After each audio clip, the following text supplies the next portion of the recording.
ఓం నమః శివాయ.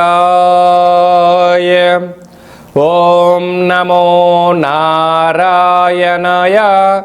నరదృష్టి నివారణ కాళభైరవాయ నమో నమః. ఓం కాళకాలాయ విద్మహే కాళాతీతాయ ధీమహి తన్నో నరదృష్టి నివారణ కాళభైరవ ప్రచోదయాతు. హరి ఓం. మా ఛానల్కి స్వాగతం. చూస్తున్న వీక్షకులకు, ప్రేక్షకులకు, ప్రియ కాళభైరవ భగవద్బంధులకి స్వాగతం పలుకుతూ, జ్యోతిష్య అభిమానులకు, సనాతన ధర్మ సంరక్షకులకు అందరికన్నా ముందుగా చైత్ర పూర్ణిమ శుభాకాంక్షలు. చైత్రమాసం అనగానే మనకు అందరికీ గుర్తొచ్చేది వేసవి కాలం.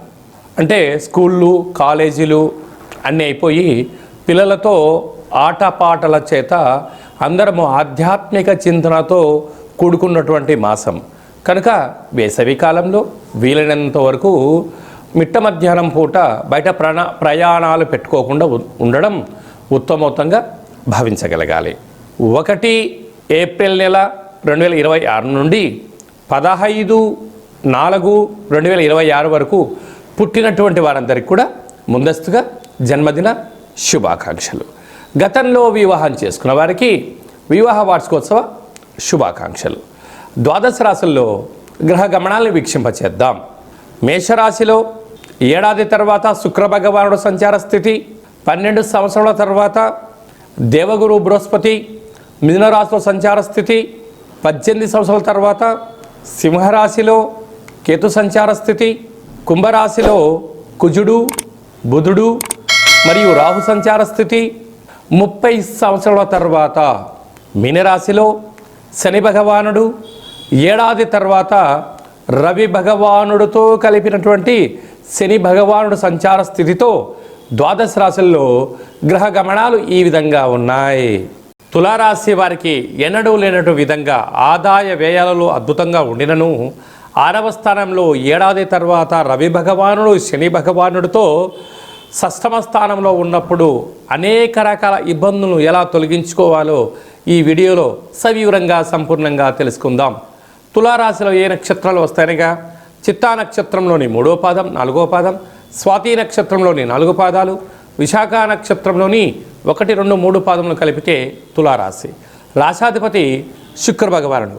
వీరికి సంతాన స్థానంలో 5వ స్థానంలో త్రిగ్రహ సంచార స్థితి ఉన్నప్పుడు దయచేసి మీ పిల్లలను వేసవికాల సమయంలో చెరువుల దగ్గరికి, ఆటలాడుకునేటువంటి కార్యక్రమాల దగ్గరికి, గ్రౌండ్లలో పిల్లలు ఏం చేస్తున్నారో తప్పక మీరు గమనించి తీరాలి అని చెప్పి జ్యోతిర్విజ్ఞానం తెలియజేస్తుంది.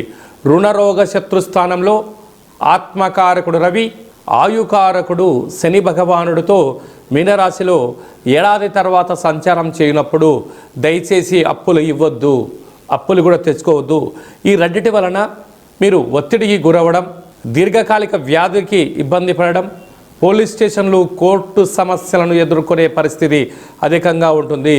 కనుక ఇలాంటి కాల సమయంలో వీలైనంత వరకు మౌనం, ధ్యానం, ఏకాగ్రత, సత్ప్రవర్తన వలన నరదృష్టిని, శత్రు ప్రభావాలను అధిగమిస్తూ అఖండమైన విజయాన్ని సాధించడానికి అద్భుత రాజయోగం ఉంటుంది.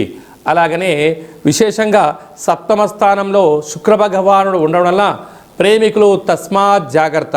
ఇలాంటి కాల సమయంలో చైత్ర పూర్ణిమ సందర్భంగా తులారాశి వారు రాత్రిపూట పాలను ఒక బౌల్గా ఏర్పాటు చేసి పాలలో ఆ యొక్క చంద్రభగవాన్ని దర్శనం చేసుకొని ఈ పాలను మీరు తీర్థంగా స్వీకరించి మీరు భూమాతకు పోయడం వలన రుణరోగ శత్రు సమస్యలు తొలగిపోతాయి. కాలాష్టమి సందర్భంగా సూర్య నమస్కారము, భైరవ స్వామి వారికి స్మరణ అవసరం అని చెప్పి గుర్తుపెట్టుకోగలగాలి. ఏప్రిల్ నెలలో ప్రథమార్థంలో ముఖ్యమైన పండుగల గురించి క్లుప్తంగా, సవివరంగా, సంపూర్ణంగా తెలుసుకుందాం.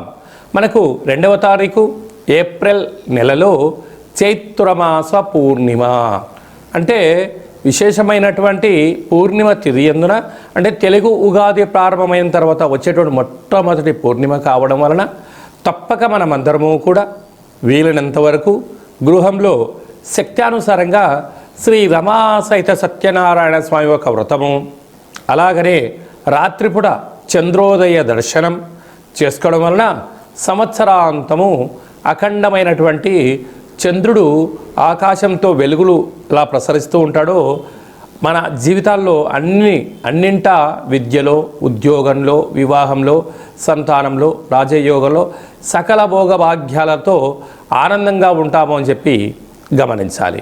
అలాగనే మనకు 6వ తారీఖున సంకటహ చతుర్థి, తెలుగు సంవత్సరాది ప్రారంభమైన తర్వాత మొట్టమొదటి సంకటహర చతుర్థి కనుక సాయం సంధ్య వరకు ఉపవాసం ఉండి విఘ్నేశ్వర స్వామివారికి గరికను, అటుకులను నైవేద్యంగా ఏర్పాటు చేసి స్వామివారికి ప్రదక్షిణ చేసి రావడం వల్ల సకల అష్ట కష్టాలన్నీ తొలగిపోయి అష్టైశ్వర్య ప్రాప్తి కలుగుతుందని చెప్పి కూడా గమనించాలి. అలాగనే మనకు 10వ తారీఖున చైత్రమాస బహుళపక్ష కాలాష్టమి, తెలుగు ఉగాది ప్రారంభం అయిన తర్వాత వచ్చేటువంటి మొట్టమొదటి కాలాష్టమి కనుక కాలాన్ని మనం జయింపచేయాలన్నా, జాతకంలో ఉండబడిన గ్రహదోషాలు తొలగించుకోవాలన్నా, జీవితంలో మనం అనుకున్న గమ్యాలు చేరాలన్నా కాలాన్ని శాసింపజేసే శక్తి కాలభైరవుడికి ఉంటుంది కనుక ఇంట్లో కూష్మాండ దీపము, కాలభైరవ అష్టకాన్ని వినడం, స్మరణ చేయడం, ధ్యానం చేయడం, పక్షులకు ఇది వేసవికాలం కావడం వలన కాకులకు, పావురాలకు నీటిని, ఆహారాన్ని వేయడం వలన సకల దోషాలు తొలగిపోతాయి. అలాగనే చాలామందికి ఈ వేసవి కాలంలో అనేక రకాలమైనటువంటి ఇబ్బందులు ఉంటాయి. వీటిని అధిగమించగలగాలి అన్నట్లయితే తప్పక కాలాష్టమి తిథి యందున భైరవ స్వామికి స్మరణ, ధ్యానం అవసరం. అలా కుదరాలైనటువంటి వారు ఎవరైనా ఉన్నట్లయితే ఈ కింది నెంబర్ను మీరు సంప్రదించినట్లయితే, మీ గోత్రనామాలు పంపించినట్లయితే మన యొక్క దేవాలయంలో నిత్య కాళభైరవ పూజా కార్యక్రమాలు, హోమ కార్యక్రమాలు జరుగుతుంటాయి.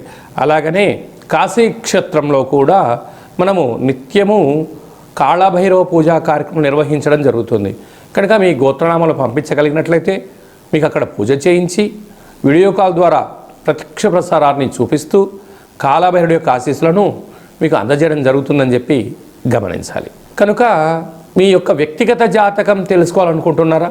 మీ యొక్క పేరు, పుట్టినటువంటి తేదీ, నెల, సంవత్సరం, పుట్టిన సమయం వ్రాసి వాట్సాప్లో పంపించగలిగినట్లయితే 100 సంవత్సరాల జాతకాన్ని వ్రాసి పంపించి మీరు పుట్టినప్పుడు గ్రహ గమనాలు ఎలా ఉన్నాయి, ప్రస్తుతం ఎలా ఉంటున్నాయి, రాబోయే కాలంలో ఎలా ఉంటున్నాయి, ఈ తెలుగు ఉగాది పండుగ నుంచి ఆదాయ వ్యయాలు, పరిస్థితులు, ఎలాంటి కార్యక్రమాలు ఆచరింపచేయాలి, ఎలాంటి కార్యక్రమంలో మనం విజయం సాధించబోతున్నామో అన్ని విషయాలను మీకు సవివరంగా సంపూర్ణంగా తెలియజేయడం జరుగుతుంది. డేటా బర్త్లో లేనటువంటి వారికి పేరు యొక్క మొదటి అక్షరాన్ని అనుసరిస్తూ రాశి స్థితిగతులను తెలియచేస్తూ రమణ శాస్త్రం ద్వారా అనగా గవ్వల ద్వారా కాళభైరవ ఉపాసన చేత భూత భవిష్యత్ వర్తమానాన్ని గవ్వల జ్యోతిష్యం ద్వారా తెలియజేయడం జరుగుతుంది. అందరికీ శుభాన్ని, ఐశ్వర్యాన్ని, ఆనందాన్ని చైత్ర పూర్ణిమ నుండి ఈ తెలుగు ఉగాది సంవత్సరం అందరూ అద్భుతమైన విజయాలు సాధించాలని కోరుకుంటూ మనసారా ఆశీర్వచనం. ఓం శతమానం భవతి శతాయు పురుష సతేంద్రియ ఆయుష్యేవేంద్రియే ప్రతిష్టతి ధనం ధాన్యం బహుపుత్రలాభం శత సంవత్సరం దీర్ఘమాయు సర్వే జనా సుఖినో భవంతు లోకా సమస్తా సుఖినో భవంతు సర్వం కాళభైరవ దేవతార్పణమస్తు. హరి ఓం. ఈ వీడియో మీకు నచ్చినట్టయితే మా ఛానల్ని సబ్స్క్రైబ్ చేసుకోండి, గంట సింబల్ ప్రెస్ చేయండి, ఆల్ బటన్ కూడా తెలియచేయండి. ఈ భక్తి సమాచారాన్ని భగవద్బంధులకు, మిత్రులకు, స్నేహితులకు చేరవేయండి. హిందూ ధర్మాన్ని కాపాడండి.